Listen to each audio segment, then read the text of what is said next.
As you folks can tell, I do not have the Intel integrated graphics processor enabled. I just have my RTX 2070. You can tell we're going to output to H.264, and I'm going to opt to have hardware encoding selected. I'm not going to be using Intel's QuickSync like I used to do. We're going to actually use the graphics card when we render out this time. When I hit export, I'm going to leave everything in real time. You can see that the GPU is being used as well as the CPU. This method renders a lot faster than using Intel's QuickSync. With my 8-core CPU, I usually noticed about a 15 to 20% performance boost when using Intel's QuickSync.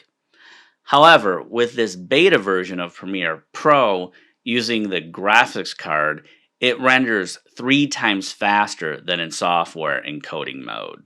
So it's a lot faster than Intel's QuickSync. As you can tell, we're more than halfway done. This is an ultra high definition timeline. All the video clips have color effects applied to them. I'm using the 14.3.0 beta version, but I believe the new version of Premiere Pro has this feature. As you can tell, it's just about finished rendering. Give it just a couple more seconds and it'll be completed. I am now going to render the same sequence or timeline using software only encoding. You're going to see the CPU get pegged and the GPU will hardly be used at all. That's what a lot of people complained about with Premiere Pro, is that it didn't use the GPU for encoding or decoding of H.264. As you can tell, that's changed a lot.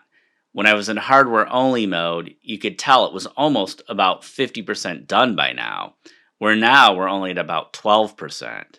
I'm not going to let this finish rendering in real time in software only mode. It'll take way too long. Just to let people know the difference between software encoding and hardware encoding is about 3 times faster. In other words, this timeline is about 3.5 minutes. It'll only take about a minute even using hardware encoding. So that's pretty quick.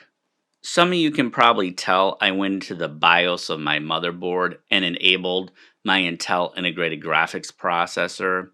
I'm going to render out the same exact timeline or sequence, but this time we're going to see what happens if we're in hardware encoding mode only. As you can tell, it's going to use the NVIDIA graphics card.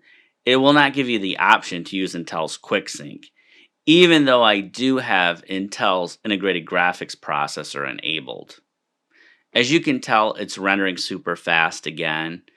It's going to render this 3.5 minute timeline in about a minute, just like it would whether I have the integrated graphics processor enabled or not. Although you can see at times the integrated graphics processor is being used. Some of you may have seen the video benchmarks I did between Premiere Pro and DaVinci Resolve. They were strictly for real-time playback performance. I did not do any rendering between the two different software programs. I have the beta version, but I believe this feature is in the current version of Premiere Pro. In another 2 to 3 months, I hope to do some benchmarks between Premiere Pro and DaVinci Resolve.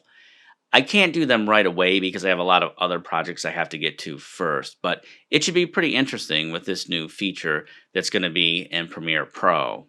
As you can tell, we're just about done rendering. I am now going to switch to software encoding with the Intel integrated graphics processor enabled. You'll realize that it doesn't really help that much. It will get used a little bit, but not like if I was using Intel's QuickSync. I think it's great that Premiere Pro can make use of your graphics card when rendering out to H.264 or H.265.